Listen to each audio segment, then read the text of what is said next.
महाराज जी तो संत किसको माने? संत कौन? महाराज जी बाहरी वेशभूषा से देखा जाए तो कौन, और आंतरिक स्थिति से देखा जाए तो कौन महाराज जी? सबसे पहली बात है, तीन का जो विजयी होता है उसे साधु कहते हैं। सब पूरे शास्त्र के हम सार बात बता देते हैं। जो शास्त्रीय भाषा में कहते हैं पुत्रैषणा, वित्तैषणा और लोकैषणा, और शाब्दिक भाषा में कहते हैं कंचन, कामिनी और कीर्ति। जो काम पर विजय प्राप्त किए हैं और जो धन पर विजय प्राप्त किए हैं। धन पर विजय प्राप्त मतलब धन की आशा का त्याग किए हुए हैं, और जो मान कीर्ति का त्याग किए हुए, उसे ही महात्मा कहते हैं, उसे ही महापुरुष कहते हैं। जो मदन, मद, मोह, मत्सर, इन पर विजय प्राप्त। आंतरिक स्थिति का ही बाहर प्रकाश होता है, यह बात समझ लो। घर में दीपक जलेगा तो खिड़की से बाहर से रोशनी पता चल जाएगी अंधेरा है कि प्रकाश है। व्यवहार में पता चल जाएगा। ड्रामेबाजी का व्यवहार अलग होता है, समझ रहे हो। अगर हम रुपया लेंगे ना, तुम्हारे दिमाग नहीं बदल सकते, ध्यान रखना। और जिस दिन हम पैसा लेने लगेंगे उस दिन ये सब नहीं चलेगा जो आज देख रहे हो आप। ये आज इसीलिए है बिल्कुल प्योर शुद्ध का, कोई भी मिलावट। हम आपको हलवा पूड़ी का प्रसाद नहीं दे सकते, हमारी क्षमता नहीं। हम आपको गुलाब जामुन का प्रसाद नहीं दे, हमारे यहाँ प्रसाद नहीं बटता कभी, क्योंकि है ही नहीं। तो बचे क्या? जो व्यवस्था है वो अपना किसी तरह उधर पोषण के, सब अपने धर्म से कार्य में लगे। महाराज जी बाहरी वेश से, जैसे आपने बोला एक तो मुंडन और एक ये, तो क्या ये किसी गुरु द्वारा ही प्रदत्त होता है? गुरु प्रदत्त, बिना गुरु प्रदत्त सन्यास या वेश नहीं धारण किया जाता। आज सैकड़ों लोग बिना गुरु प्रदत्त धारण। हाँ, थोड़ा सा वैराग्य आया, थोड़ी दाढ़ी बढ़ गई, वैराग्य का तो आया नहीं, तो नहीं तो गुरु शरण में होगा। थोड़ा सा प्रमाद आया, कायरता आई, और भेष परिवर्तन कर लिया। माल छानने को मिलेगा, पूजने को मिलेगा, रुपया मिलेगा, उन्हीं से नौटंकी नाटक होता है। जब वैराग्य आता है तो फिर ये नहीं होता, फिर भगवत प्राप्ति की चाह होती है। फिर जो ये वैभव होता है वो आखिरी बात होती है। जब सिद्ध हो गया, भगवत प्राप्त हो गया, काम हो गया, तो भगवान जगत मंगल में उतार देते हैं। प्रारंभ नहीं है, ये अंतिम होता है। आज प्रारंभ में क्या प्रचार करोगे जब तुम काम पर विजय नहीं प्राप्त की, क्रोध पर विजय प्राप्त नहीं की? प्रचार क्या करोगे? यही इसी का प्रचार होगा। रुपया होगा, प्रणाम होगा, नमस्कार होगा, भोग सामग्री, इसीलिए सबके दिमाग में भर गया। क्या होता है कि आजकल अर्थ की इतनी मांग हो रही, हर जगह अर्थ ही अर्थ है। सत्संग है तो अर्थ है, भागवत है तो अर्थ है, कोई प्रोग्राम है तो अर्थ है, मतलब जहां देखो अर्थ। अर्थ से भोग सामग्री, भोग सामग्री का भोक्ता वो कभी ज्ञानी नहीं हो सकता, कभी भगवान का प्रेमी नहीं हो सकता, और कभी सच्चाई से नहीं चल सकता जहां अर्थ की प्रधानता है।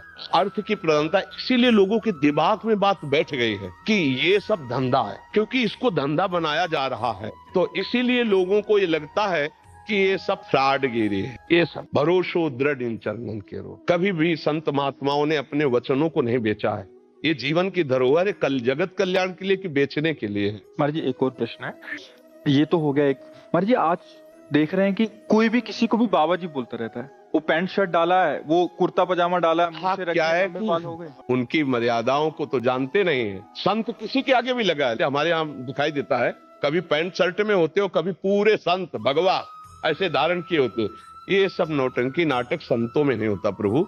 एक गुरु मर्यादा होती है। जो गुरु ने लंगोटी लगा दी, जो गुरु ने भेष दिया, वो आजीवन उसको निर्वाह किया जाता। संत उसमें लंगोटी धारण करेगा? अरे बिना लंगोटी का कौपीनवंता खलु भाग्यवंता, संत की स्थिति ऐसे। अच्छा, गृहस्थ में जो संत होते हैं वो अपनी मर्यादा से रहते हैं। पैजामा कुर्ता पहने, कंठी है, तिलक है, नाम जप है, वो अपनी मर्यादा से रहते हैं। तो जो मर्यादा आचार्य परंपरा से बनी उसका त्याग किए हुए जानते ही नहीं। एक हितधाम में लाल कपड़ा पहने हुए थे, तो उन्होंने प्रश्न किया, तो जब उन पर दृष्टि गई तो स्थिति कुछ थी नहीं। तो हमने कहा प्रश्न बहुत ऊंचाई कर रहे हो, कहां से सन्यास लिया है? बोले कैसे नहीं, अपने मन से पहन लिया। तो अब क्या होता है कि भेष बनाने में कोई ज्यादा देर तो लगती नहीं।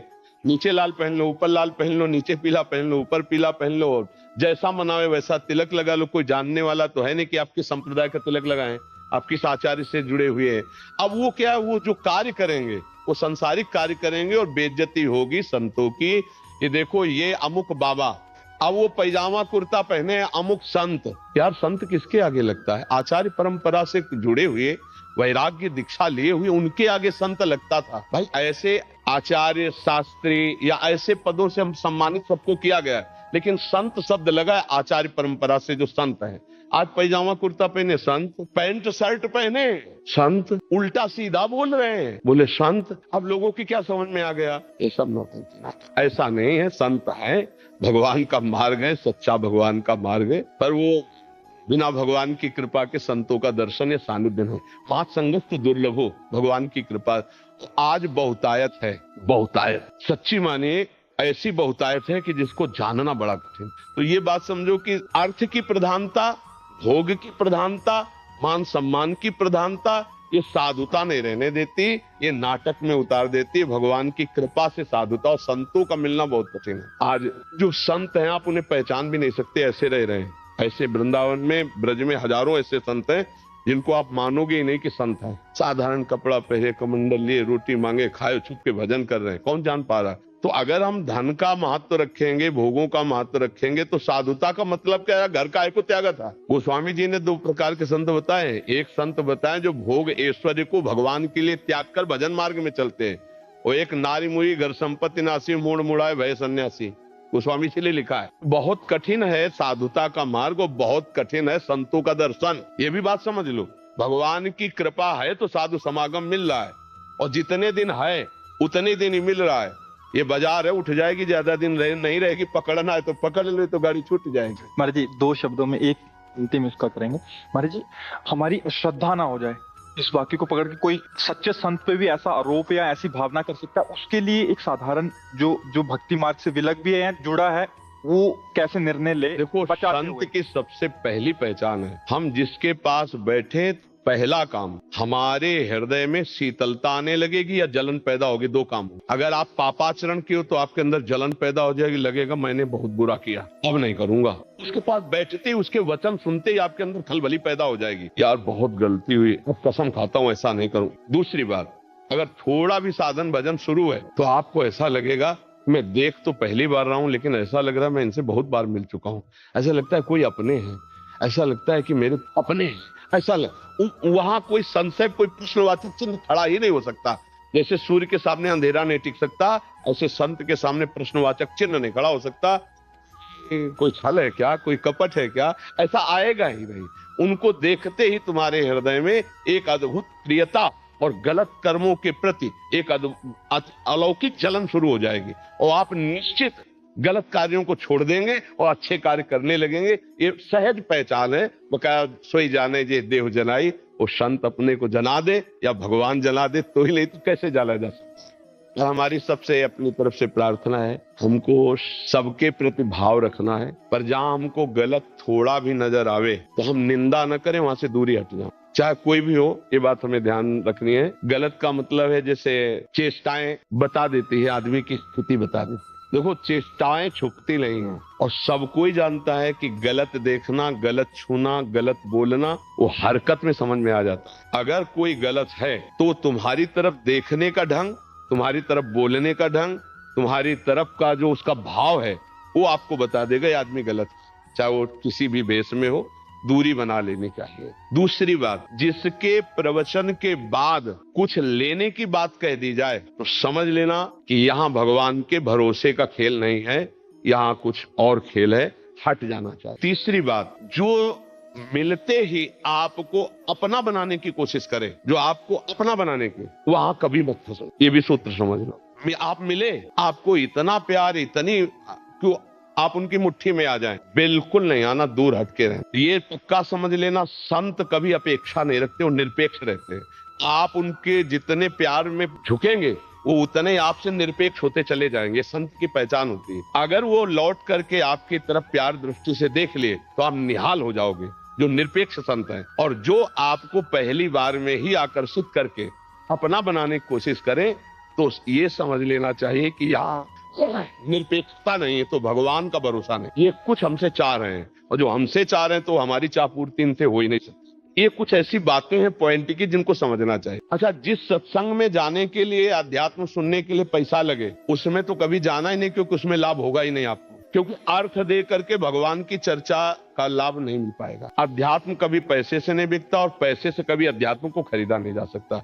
आज समाज अंधी होती चली जा रही है। हमारे रोग दूर होंगे भगवान नाम जप से, ना कि किसी की छूछा से। बात पक्की समझ लेना। महीना 2 महीना 4 महीना अगर भजन डट के किया हो तो चेहरा बता देता, बचपन से भगवान के मार्ग में रहे और ईमानदारी से भगवान के ही मार्ग में रहे, तो अपने जीवन की इन आंतरिक बातों को हमने देखा, उसका प्रभाव जो पड़ता है वो आप पर पड़ेगा। आप खुद देख रहे हो, अगर लाखों लोग मिल रहे हैं वो कह रहे हैं हमारा परिवर्तन हो रहा है, तो कोई हमारे प्रवचन में जादू नहीं है। ये प्रवचन सब जगह होते हैं, हम शास्त्र की बात कहते हैं। अंतर इतना है कि हम आपके कल्याण के लिए सिर्फ बोल रहे हैं, आपसे कुछ चाह नहीं रहे, इसलिए आपका परिवर्तन, अन्यथा नहीं। तो हमको ये बातें ध्यान रखनी कि कोई भी छूछा, कोई भी हवन, कोई भी जंतुर मंतुर तुम्हारे दुखों को नहीं मिटा सकता। रामकृष्ण परमहंस सिद्ध महापुरुष थे, गले में कैंसर था, आप विचार करके बताइए क्या उनके भजन में कमी थी, भगवत प्राप्त नहीं थे, क्या था? और आज तुम भरोसा करते हो छूछा का कि तुम किसी के पास चले गए, वो तुम्हें जंतुर दे देगा, तुम्हारे ऊपर हाथ फेर देगा, जाओ आशीर्वाद ठीक हो। क्या काहे को फंस रहे हो? नाम जप से सब ठीक हो जाए। नाम संकीर्तनम यस्य सर्व पाप प्रणाशनम। आप कह दो आप क्यों नहीं ठीक हो गए? क्योंकि इसको हम ठीक करना नहीं चाहते। अब हमारा समय आ रहा है श्री जी से जाने, श्री जी के समय का। अब इसका जो काम चल रहा है वो प्रोसेस चल रहा है। जय दिन उनको जिलाना, तय दिन जिलाना, हमें श्री जी के पास जाना। इसको रख के हम क्या करेंगे? हमारी गाड़ी का काम था घर तक पहुंचा देना, गाड़ी घर तक पहुंच गई है, अब दरवाजे पर धुआं दे रही, अब आग लगे तो क्या? इस गाड़ी की हमें जरूरत नहीं, आप लोगों की सेवा के लिए श्री जी से रखे हुए हैं। आज देखो एकदम घर जैसी वार्ता हुई उतर के, को व्यर्थ मत जाने देना। नाम जप करो और ढोंग और पाखंड से बचो। और ढोंग और पाखंड से जब आप लोग बचोगे तो कम होगा ढोंग पाखंड। आज सत्य को कोई नहीं समझ रहा। हाँ, ढोंग पाखंड में आप और उनका बढ़ावा हो रहा है। तो जब 100 लोग प्रणाम करेंगे ना तो 50 उसमें अपने आप चले जाते हैं। और कि भाई कुछ तो है ना। ये 100 लोग नाम जप करो और जो दुख सुख आवे उसको भोगो।